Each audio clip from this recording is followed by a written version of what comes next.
that be all right? Here we are at ALA, and I'm with Dr. David Grodski, who has a book called The Wisdom of Gardening. And that's kind of the title that makes you want to know, wait, what? And so I'd like to find out a couple of things. So tell me first, why did you write this book? Well, I was invited in Tasmania, Australia to review a very large garden, and I said to the owners, what are your problem areas? And every time they showed me a problem area, I had an answer for it. And I realized how much collective knowledge I had. I'd also written another book called The Wisdom of Wellness, which was an international bestseller. Wow. And it was COVID, so I had time. And that stimulated me to write another book. That's fantastic. So, okay, so how do you make gardening more enjoyable? Well, if you've got lots of hints and tricks and tips and quirky bits of advice and some humour, it's easy, but above all of that, it has to be a lot of fun in gardening. So I found that I had close to 800 tips and tricks. And for example, the water you boil your vegetables in, you don't pour down the sink, you pour it on the garden. When you go out to garden, you scrape your nails in soap, so when you finish, it's much easier. You scrape your nails in soap. Oh, in soap. In a cake of soap. Before or? Before. And that makes it easier to clean your hands. Afterwards. Yeah. And so I learned how to plant in the shade of a tree. I learned that it's smarter to wash your vegetables in the garden than in the sink, because in the garden all the soil and any nutrients stays in the garden. So I found there was nearly 800 tricks and tips, but I also found it's important to have fun, especially to have children, and to give children a section of garden with their name on it and give them ownership, but also do some old-fashioned things like wheelbarrow races, water fights, sleeping in the garden one night. Makes me want to be a gardener. Well, let me see your thumbs. I don't know whether you're eligible. So tell me, I see plant names and then I see a parenthesis. Yes. Why are plant names important?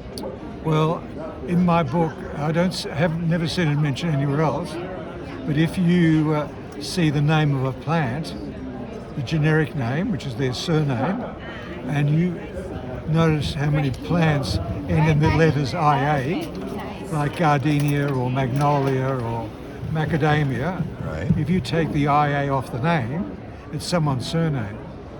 Oh. And you can then tell whether they're English, French or Spanish. So it will then tell you where those plants came from. And if you knew where those plants came from, you knew where to plant them.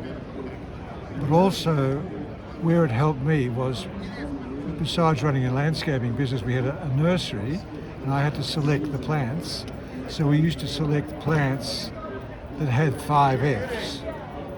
And I'm not being crude, but to get into our nursery, you had to have 3 out of 5, and they stood for foliage, flowers, fragrance, fruit, and freedom of disease. So if people buy plants that have 3 out of the 5, and they know where the plants came from, then what makes plant names important. That's fascinating. Okay, so any simple advice for a guy like me that doesn't know how to do nothing in terms of feeding and watering a garden? Well, with those two topics, the best advice is the simplest advice. So with feeding, if you just were to feed twice a year, your plants would be very happy. And the best days to do that are the first day of fall and the first day of spring, so it's 6 months apart. Obviously, if you've got vegetables, you have to feed more regularly. And with watering, everyone overwaters. The correct watering is to water deeply once a fortnight. But if you own a sprinkler system, everyone wants it on every day.